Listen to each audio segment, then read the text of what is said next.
미치겠다, 또 은혜 받겠다는 개념보다 늘 우리가 친구처럼, 벗처럼 손잡고 왔던 주의 종이란 지칭도 대체 어떤 의미를 갖는가 다시 한번 생각해보는 그런 계기를 갖도록 하겠습니다. 아멘. 젊고 패기로 가득 찬 젊은 목사가 중견 교회에 담임 목사로 청빙받아가게 됐습니다.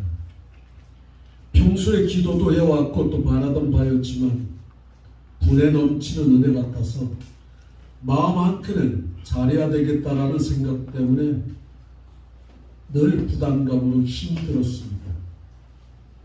그래도 이전보다 목사보다 낫다는, 능력 있다는 소리도 듣고 싶고 설교도 잘한다, 교회도 부흥됐다라는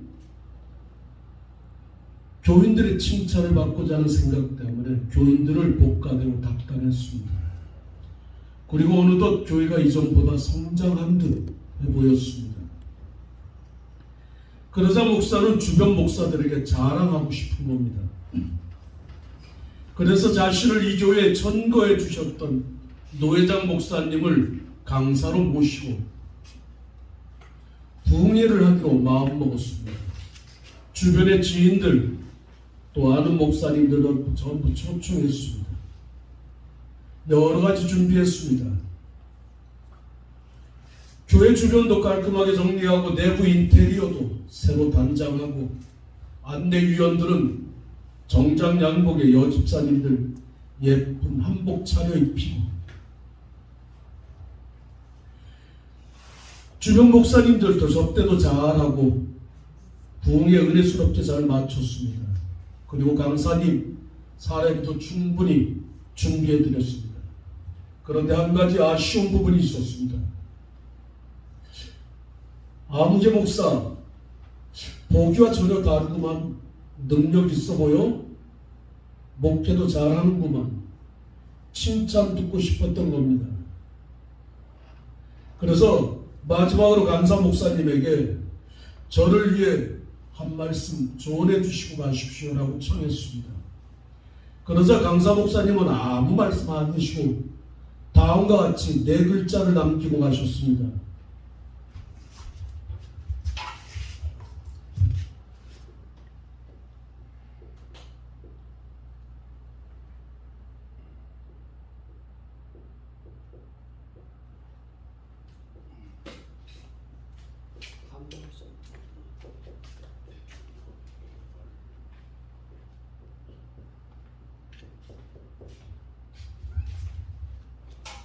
한번 읽어봅니다.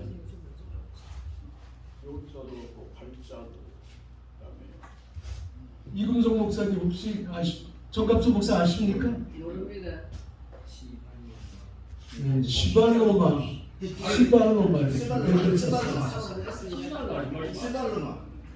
무슨 뜻입니까, 전도 목사님? 말이 힘을 써야 발전이 시작된다는 얘기입니다. 성도들이 힘을 써야 시발로마, 성도들이 힘을 써야 교회 발전이 시작되는 거다 이 얘기입니다. 목회학에서 교회 지도자를 유형별로 나눠볼 때 보통 3가지로 구분합니다. 첫 번째가 은사입니다. 목사 승질도 개떡같고 설교도 별 볼 일 없고 기도빨 없어도 은사가 있어서 머리에 손 얹으면 숭구리당당 역사가 나타나면 목회됩니다. 두 번째 말씀입니다. 기도빨도 그래, 승질대기도 지랄 같아도 설교만 하면 은혜가 쏟아집니다. 목회됩니다. 세 번째입니다. 인격입니다. 은사도 그래, 설교도 바닥치지만 뒷모습만 봐도 예수님 같은 겁니다. 그런 목회가 됩니다.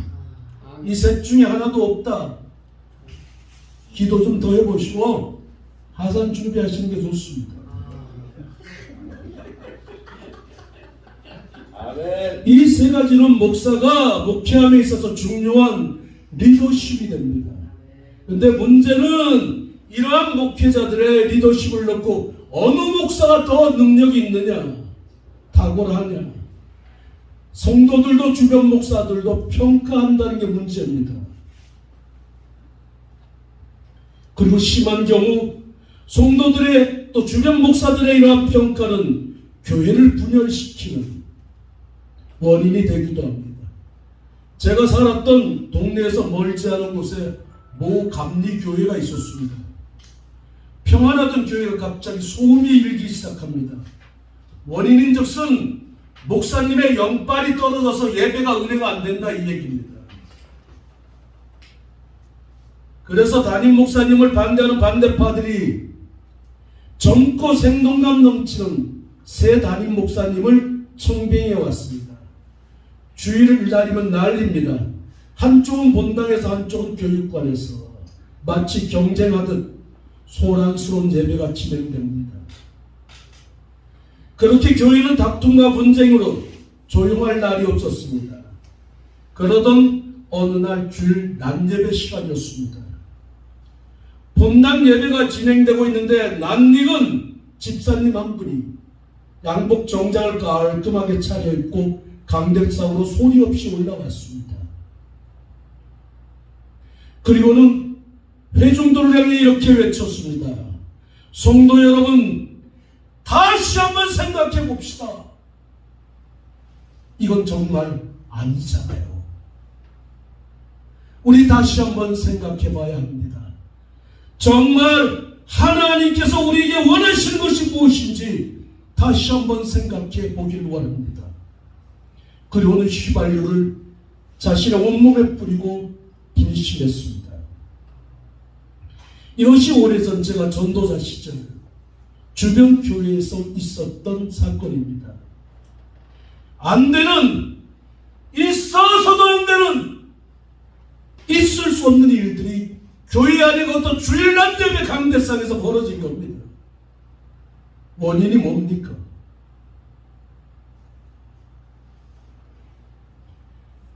능력발이 있어야, 기도발이 있어야, 은사발이 있어야 담임 목사 하는 겁니까? 못난 목사 기도 제목으로 부여잡고 눈물 뿌려 기도할 수는 없는 겁니까? 그럼 저 같은 사람은 어떻게 목회합니까?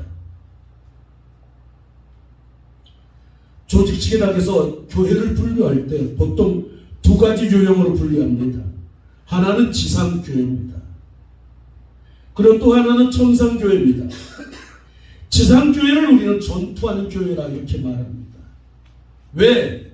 예수를 믿어 우리들의 영혼은 구원받았을지 몰라도 우리의 육체는 여전히 이 세상에서 죄와 사단의 세력과 맞서 전투해야 되기 때문입니다. 그리고 천상교회를 우리의 승리한 교회라 말합니다. 이 말은 우리가 악의 세력을 모두 물리쳐 승리하고 입성했다는 것이 아니고 하나님의 은혜로 온리 그라티아 오직 하나님의 은혜로 우리가 이 땅에서 소임을 다할 수 있었고 또 하나님의 은혜에 힘입어 천국 입성할 수 있었다 이 말입니다. 오래전 이야기입니다.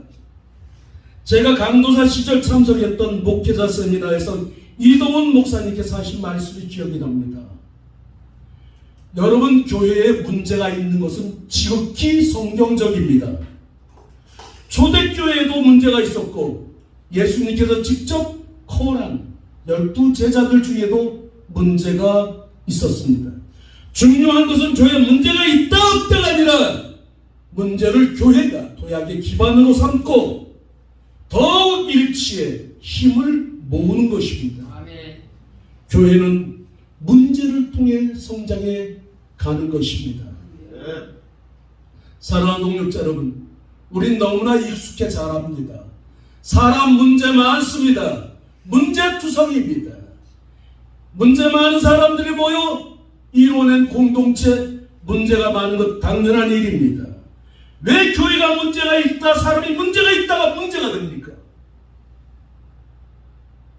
그럼 주의 종들은 문제가 없어야 됩니까? 아니면 주의 종들이 문제가 있으면 교회에서 잘려야 됩니까?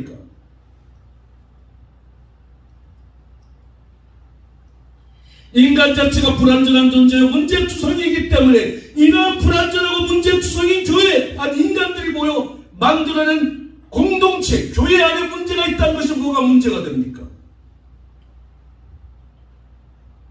바다에 파도가 없어야 됩니까? 바다에 파도가 치는 건 당연한 일입니다. 문제는 바다에 파도가 있다 없다가 아니라 우리 스스로가 파도를 잘 타는 기술을 익히는 것입니다.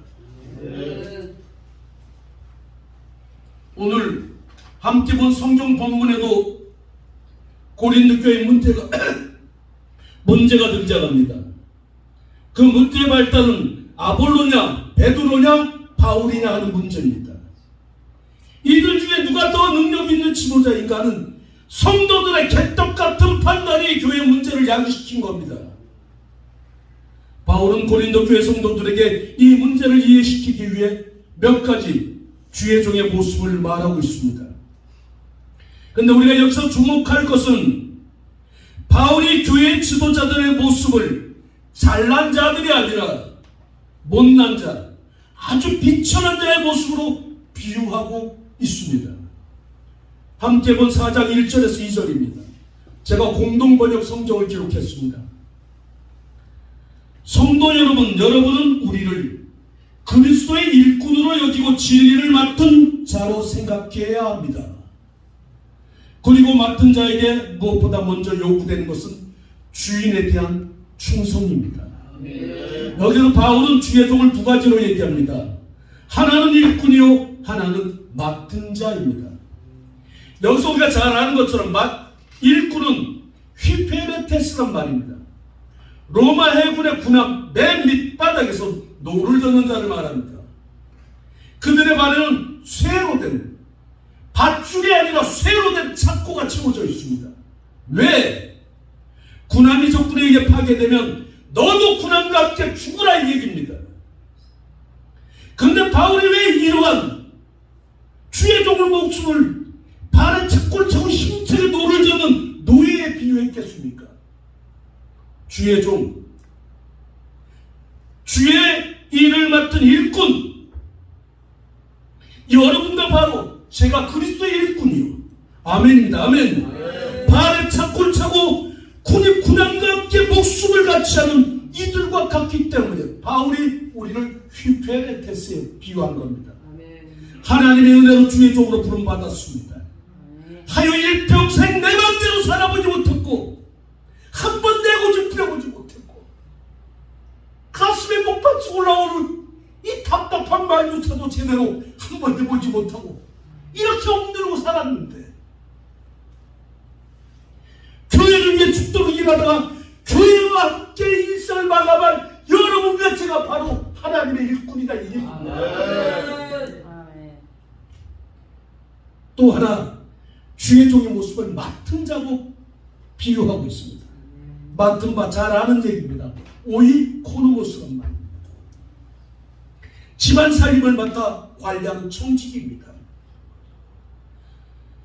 장로교회 헌법 제4장 1조의 목사에 대해 말합니다. 목사는 교회의 지도자요, 교회 모든 일을 총괄하고 관장하는 자요, 설교, 성례전 집회, 교회 관리와 운영, 신자의 모든 신앙생활을 지도하고 훈련시키고 교육의 일을 맡아 총망라 봉사하는 신자들을 위로하며 영적으로 양육하고 교회를 돌보는 자다. 이와 같은 일을 목회라 한다. 이렇게 명시되어 있습니다. 다시 말해 목사는 누구냐? 여러분과 저는 누구냐? 목회자다 이 얘기입니다. 네. 그러므로 목사는 하나님의 교회를 위하여 특별히 쓰임받는 일꾼으로 막중한 사명을 받은 자이며 교회를 총괄하는 책임자로 중요한 일을 하는 사람이다. 하여 칼빈은 이렇게 말합니다. 목사는 하나님으로부터 특별한 훈령을 받은 자이다. 우리의 상급이신 하나님으로부터 특별한 명령을 받은 자다 이 얘기입니다. 뭐 하라고? 목회하라고. 목회자는 자기 교회를 관리하고 자기의 품은 야망을 이루기 위해 힘쓰는 자가 아닙니다. 하나님의 교회 관리하고 하나님께서 우리에게 붙여주신 영혼들을 관리하는 자가 바로 우리요, 그들이 목회자입니다. 우리가 잘 아는 누가복음 17장 10절입니다. 주인이 부탁한 일을 최선을 다해 잘 마쳤습니다. 그래도 주인의 칭찬과는 상관없이 우리 스스로를 무익한 자로 여기는 우리를 가르쳐 오이코노모스, 맡은 자다, 목회자다, 이렇게 말하는 것입니다. 우리는 이들을 가르쳐 주의 종이다, 이렇게 말합니다. 우리가 전자 함께 나눈 바와 같이 주의 종들의 자세나 마음가짐이 이러함에도 불구하고 덜 떨어진 인간들, 아멘 합시다. 아멘. 얼빠진 목회자들, 아멘. 크게 아멘 한다. 아멘. 덜 떨어진 성도들이, 얼빠진 목회자들이 우리를 잘하지 못하는 평가한다, 이 얘기입니다. 어느 목사는 이렇고 또 어느 목사는 어떻더라, 이 얘기입니다. 하기에 작은 교회를 담임하는 주의 종들은 혹은 무인 목회자들은 이러한 덜 떨어진 인간들 때문에 괴로워하고 힘들어하게 됩니다. 그런가 하면 자괴심에 빠지기도 합니다. 열등감에 빠지기도 합니다. 우리가 잘 아는 대구 서문교회 원로 목사님이셨던 이선 목사님의 고백입니다. 1924년생이니까 오래되셨죠. 6.25 전쟁 때에는 전도사로 교회와 성도들을 돌보셨고, 전쟁 이후 메이천 박사가 총장으로 계셨던 프린스톤으로 유학 가십니다. 그리고 유학 기간을 다 마치지 못하고 교회 청빙으로 인해 서문교회로 부임해 오게 되셨습니다. 주변 사람들은 젊은 목사가, 이성원 목사가 그래도 굴지에 서문교회 담임으로 갔다, 너 복받았어, 하나님이 은혜 베푸셨구만, 말하지만 이 목사님의 마음은 기쁘지만은 않았습니다. 왜? 이전 목사보다 설교 잘한다는 소리 듣고 싶은 겁니다. 능력 있다는 소리 듣고 싶은 겁니다. 교회가 더 부흥되기를 원하기 때문에 그렇습니다. 그러나 반면에 현실은 녹록지 않았습니다. 성도들이 나를 어떻게 평가해 줄까? 늘 힘들어하던 그때의 어느 날 새벽 기도를 마치고 하나님의 말씀을 받게 됩니다. 그 후 이성원 목사님은 모든 성도들의 평가 또는 판단으로부터 자유를 누리게 됩니다. 받은 말씀은 이렇습니다. 오늘 함께 본 말씀입니다. 제가 공동번역 성경을 봉독해 보겠습니다. 내가 여러분에게 판단을 받든지, 잘 들으셔야 합니다. 내가 여러분들로부터 판단받든지, 세상 법정에서 판단받든지 나는 조금도 마음 쓰지 않습니다. 아멘. 또 나도 내 자신을 판단하지 않을 것입니다. 나는 양심에 조금도 꺼리는 일이 없습니다. 그렇다고 해서 내가 죄가 없다는 얘기는 아닙니다. 나를 판단하실 분은 오직 주님 한 분이십니다. Only Christ. 아멘. 오직 주님만이 나를 판단할 것입니다. 그러므로 주님께서 오실 때까지는 무슨 일이든 앞질러 판단해서는 안 됩니다. 주님께서 오시면 어둠 속에 감춰진 것을 밝혀내실 것이요, 사람의 마음속 생각을 모두 드러내실 것입니다. 그때에 여러분들과 제가 아멘, 하나님으로부터 칭찬받을 것입니다. 바울은 계속해 말합니다. 내가 누구냐? 내가 일을 잘했냐 못했느냐? 내가 어떻게 살아왔느냐? 너희들은 판단할 일 없다. 하나님께서만이 판단하실 것이다. 아멘. 같은 주의 종이라 해도 저마다 하나님께서 원하시는 뜻이 다릅니다. 이 땅에 보내신, 우리가 종교 철학에서 얘기할 때 인간, 안드로포스, 인간은 어떤 존재냐? 하나님의 목적에 의해 보냄받은 존재다, 이렇게 말합니다. 그렇기 때문에 하나님께서 각자마다 원하시는 뜻이 다르기 때문에 사는 모양도 다르고 주어진 환경도 다르고 하는 사역도 다르고 사역의 크기도 각각 다 다르다 이 말입니다. 근데 왜 이것이 여러분과 저를 평가하는 평가의 기준이요 판단의 기준이 되어야 합니까? 우리가 다 똑같아야 합니까? 대부분의 덜 떨어진 인간들이 성도들의 숫자로, 교회 크기로, 재정 액수로 사람을 판단하고 주의 종의 능력을 판단한다 이 말입니다. 그럼 저 같은 개척교회 목회자는 어떡하란 말입니까? 이렇게 살아가는 나 정말 죽도록 힘들었고 정말 개쪽팔렸고 개무시당했고 그래서 서러웠고 그래도 주님만 바라보고 꼿꼿이 사명의 그 길을 걸어왔던 우리들 속을 누가 알겠습니까? 여러분, 사람들의 평가나 판단에 신경 쓸 일 없습니다. 우리가 사람 보고 살았습니까? 하나님 보고 살았지. 우리가 돈 벌려고 살았습니까? 사명의 십자가 붙들고 살았지. 나에겐 나를 향한 하나님의 뜻이 있고 내가 또 살아서 해야 할 일들이 있고 살아있는 동안 내가 걸어가야 할 길이 있고 저들은 저들이 해야 할 일이 있고 저들이 걸어가야 할 길이 있는데 왜 저들과 나를 비교하는 겁니까?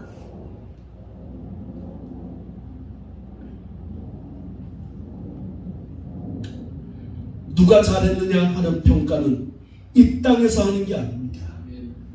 영원의 날, 심판의 날, 하나님 앞에 설 때 전능하신 하나님께서 나를 판단하시고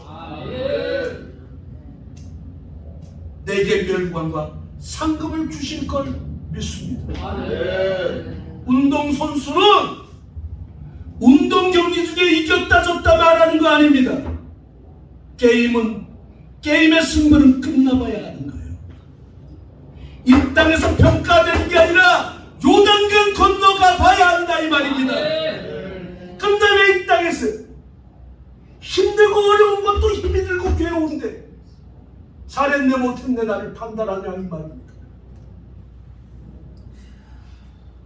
나를 나답게 알고 나를 나답게 판단하실 이는 오직 예수 그리스도. 아멘 할렐루야.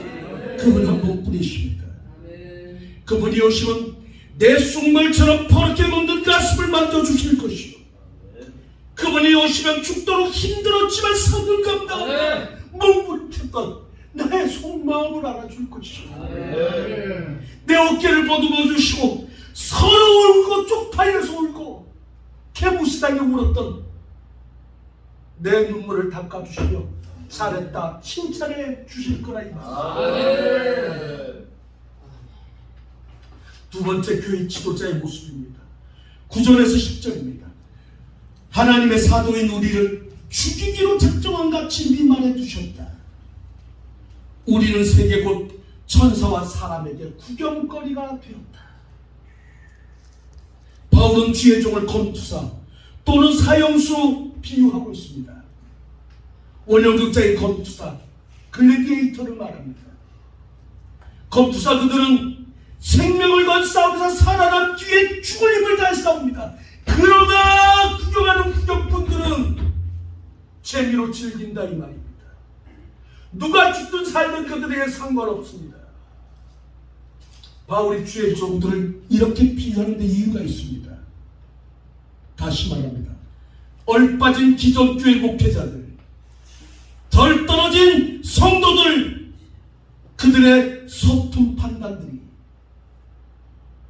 사명 감당하기 위해 죽도록 애쓰고 수고한 우리들을 쉽게 평가해버린다 이 말입니다. 구경거리처럼. 왜 우리가 그들의 이방거리가 되어야 됩니까? 저 목사는 능력이 없으니 교회가 저 모양이네. 기도를 안 하니까 저러지. 전도를 해야 되잖아. 금식을 해봐. 목사가 사회성이 없어. 중통성이 없어. 성격이 몰아서 가진 이유들을 따라 우리들을 평가합니다. 적은 힘, 적은 능력이지만 주의 이름 매받지 않고 한눈 팔지 않고 주의 좀 길을 가고자 목숨 걸고 사명 감당하려 몸부림쳤던 우리들 구경거리처럼 죽을 자인 것처럼 이방 가문으로 취급해왔다 이 얘기입니다. 이어 바울은 말합니다. 그래 나는 능력 없는 주의 종이라 미말 다시 말해 이건 인간 최고의 밑바닥 삶을 살았다. 그래 나는 개척교회 목회자이기 때문에 오늘 지금까지 억척스럽게 버텨왔다. 그런데 니들은 뭐 했냐 이 말입니다. 능력 있고 잘난 너희는 도대체 뭘 해왔느냐 이 얘기입니다.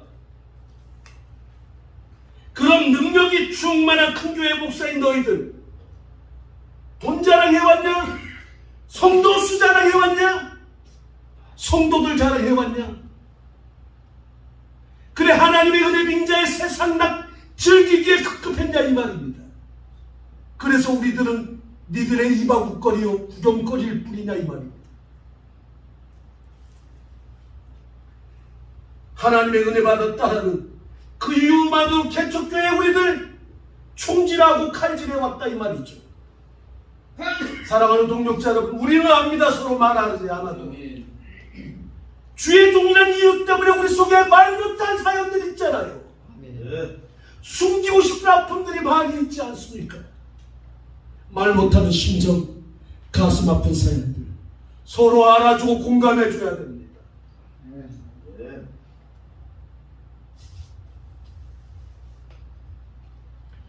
이것이 서로 판단거리가 돼서는 안 됩니다. 여러분 가정의 개편 아닙니까? 그 옥수수는요 깡냉이 편이잖아요. 주의 종들이 공감해주고 배려해주고 섬겨주지 않으면 누가 섬기겠습니까? 사는 날 동안 목에 힘주고 두 어깨 껍덕대고 잘난 척에 살아봐도 사람이 알아줍니까? 하나님이 알아줍니까? 하나님이 알아줍니다. 앞에서는 박수 치는 것 같아도 뒤에서는 다 한마디씩 하는 것 같거든요.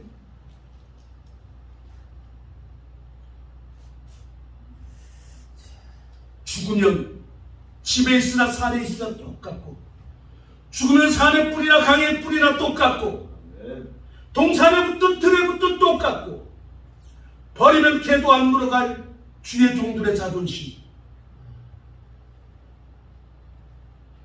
뭐 세우듯 세우지 말고 도토리 기재기하듯 잘난 척하며 살 일 없다 이 말입니다.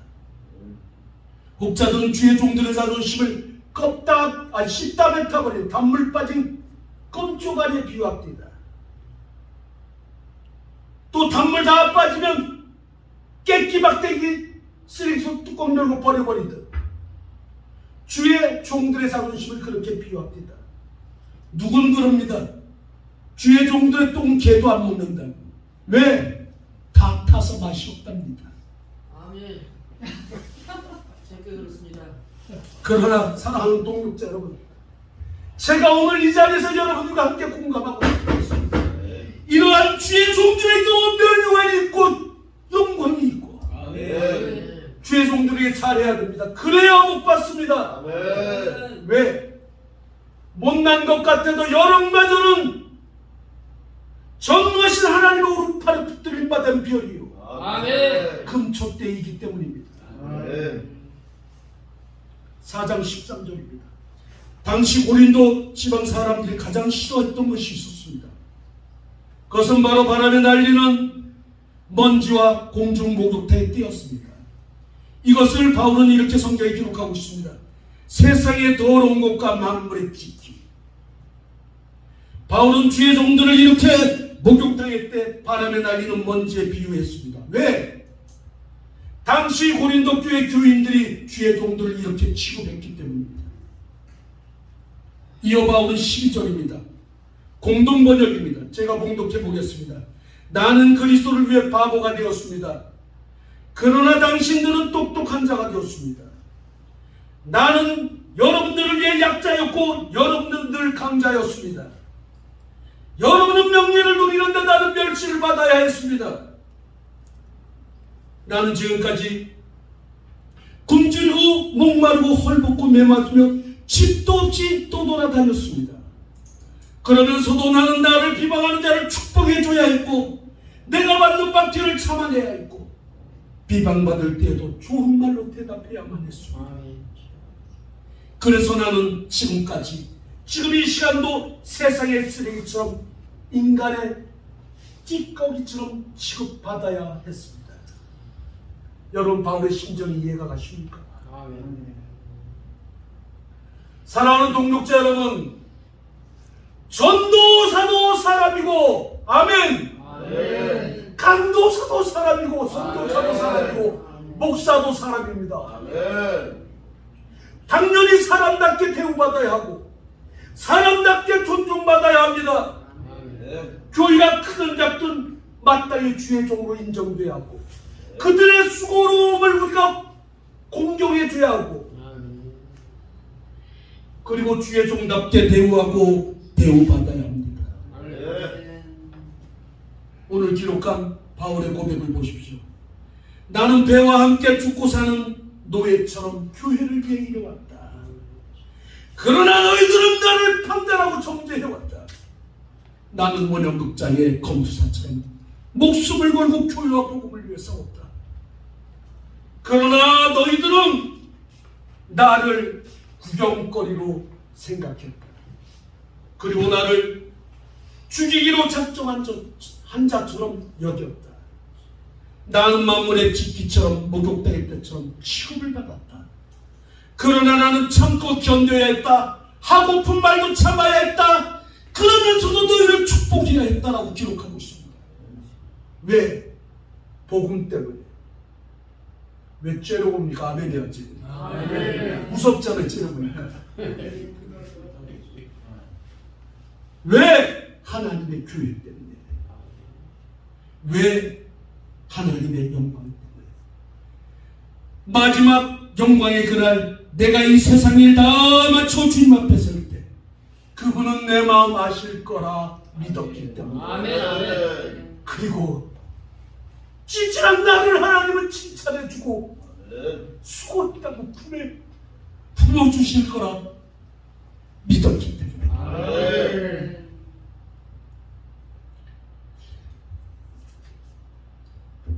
예일대 영성학 교수였던 헨리 나우엔 그는 마음의 고충을 덜기 위해 프랑스에 있는 라르시 공동체를 찾아갑니다. 그리고 장 피에르 원장을 만나게 됩니다. 그곳은 중증 장애인들이 모여 생활하는 극한의 장소입니다. 한시라도 하나님의 은혜가 아니면 타인의 도움이 없으면 목숨을 잃게 되는 그러한 극한의 상황들 속에 하루하루 살아가는 그 속에서도 사명을 잘 감당해 나가는 장피엘 원장과 그의 동력자들을 보면 헨리 나우엔 교수가 물었습니다. 원장님, 이렇게 힘든 곳에서 긴 세월을 어찌 그리 사셨습니까? 그러자 장피엘 원장이 말합니다. 그냥 살았습니다. 아멘 합시다. 아멘. 그냥 살았습니다. 주어진 순간순간 주님 따르기 위해 노력했고 힘들고 고통스러운 기도했습니다. 그러다 보니 여기까지 왔습니다. 맞습니다. 저도 공감합니다. 사랑하는 동역자 여러분, 저도 그냥 살 겁니다. 작은 교회라 무시 안 해도 좋고 아멘. 교인 적다고 무시해도 좋고 설교 못한다 무시해도 좋고 능력 없다 무시해도 좋고 기도 못한다 판단해도 좋습니다. 군솔신학교 몇 안 되는 학생들과 뽀득뽀득 그렇게 지낸다고 무시해도 괜찮고 판단해도 아무 상관없습니다. 그렇게 살다 보면 세월은 흐르고 또 그러다 보면 하나님 만날 날 안 오겠습니까? 내가 누군지 알아달라고 목에 핏대 세우고 악쓰고 쌈박질하고 그러지 맙시다. 때로 서러워서 목이 맬 때도 있고 억울하고 화가 치밀어 올라와도 그냥 사는 겁니다. 내 기도 한 대로 안 된다고 내 바라던 꿈대로 이루어지지 않는다고 하나님 원망할 일도 없다 이 말입니다. 우리가 하나님 보고 살았지 세상 보고 살았습니까? 우리가 돈 보고 명예, 공명, 순옥강령 보고 살았습니까? 사명의 십자가 붙들고 살았지.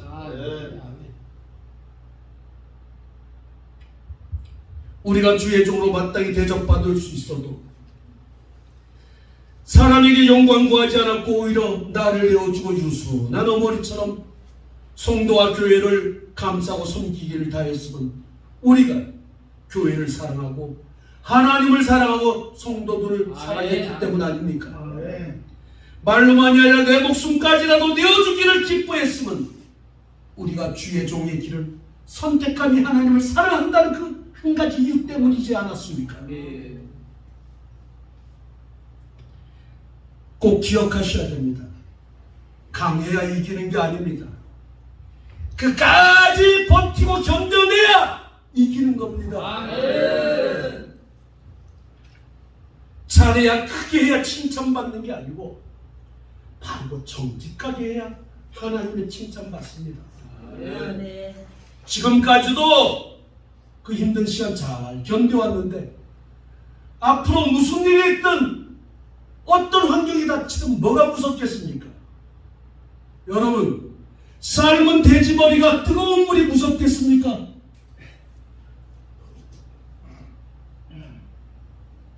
살아서는 살아서 할 일이 있고, 아멘.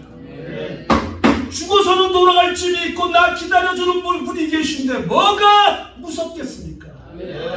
하나님이 이름 붙들고 아멘. 십자가 지고 먹 같은 세상과 맞짱 뜨는 겁니다. 맞습니다. 그리고 세상 끝나라고 주님 앞에 가는 거라. 속주머니 먼지 털던 훌훌 이 세상의 비를 털어버리고 천사들의 손에 이끌려 할렐루야 하나님께로 가는 거죠. 주님만을 사랑한다는 이유로 예수 그리스도의 핏자국 따라 나선 여러분들 참 잘하셨습니다. 우리가 이 길을 선택하면 후회도 영도 미련도 없습니다. 오직 영광과 자부심만이 할렐루야 우리 앞에 있을 뿐입니다. 사랑하는 동력자 여러분, 그동안 성령에 수고 많으셨습니다. 3일 동안 여러분들 만나서 영광이었고 아직 여물지 못한 저를 잘 섬겨주셔서 2박 3일 감사했습니다. 그리스도 안에서 늘 강건과 평안이 있기를 기도하겠습니다. 기도합니다. 영원하신 하나님, 우리가 이 땅에 남은 그리스도의 거룩한 사역을 책임져 나갈 기독교 사역자 연합회의 주의 종들입니다. 간절히 소원합니다. 성령의 불이여 불쌍히 타는 뜨거운 불처럼 끓어오르는 화라산처럼 하늘을 가시고 우리 가운데 임재해 주시길 소원합니다. 우리의 심령을 쪼개시고 바람처럼 불처럼 천지를 진동하는 강력한 지진과 같이 거룩한 떨림으로 이곳에 임재해 주시길 소원합니다. 다시 한번 우리들의 가슴 속에 뜨겁게 불타오르는 사명감과 주의 종으로서의 감격이 있게 하시고 저마다 맡겨진 십자가를 질 수 있는 믿음의 두 어깨와 좁고 협착한 이 길 끝까지 갈 수 있는 기도의 무릎을 허락해 주시옵소서. 하나님의 깊으심을 알아가는 신령한 지혜가 있게 하시고 맑고 깨끗한 영성을 지니게 하시고 선하고 정직한 양심을 갖게 하시고 우리의 핏줄을 타고 흐르는 이 피 속에 오직 예수의 정신으로 충만하도록 역사해 주시옵소서. 이제 거룩한 공동체의 마침을 마치고 저마다의 사역지로 돌아갈 시간입니다. 저들이 어디에 있든 어디에 가든 황폐하지 않게 하시고 누구를 만나든 하나님의 사랑과 그리스도의 평화를 전하는 종들이 되도록 은총 나뉘어 주옵소서. 저들이 집행하는 예배마다 행해지는 기도와 말씀들마다 책임져 주시고 하나님의 강권적인 임재와 거룩한 증거들이 따르도록 역사해 주시옵소서. 아멘. 그리스도의 소호 받들어 간절히 기도 올리옵나이다. 아멘.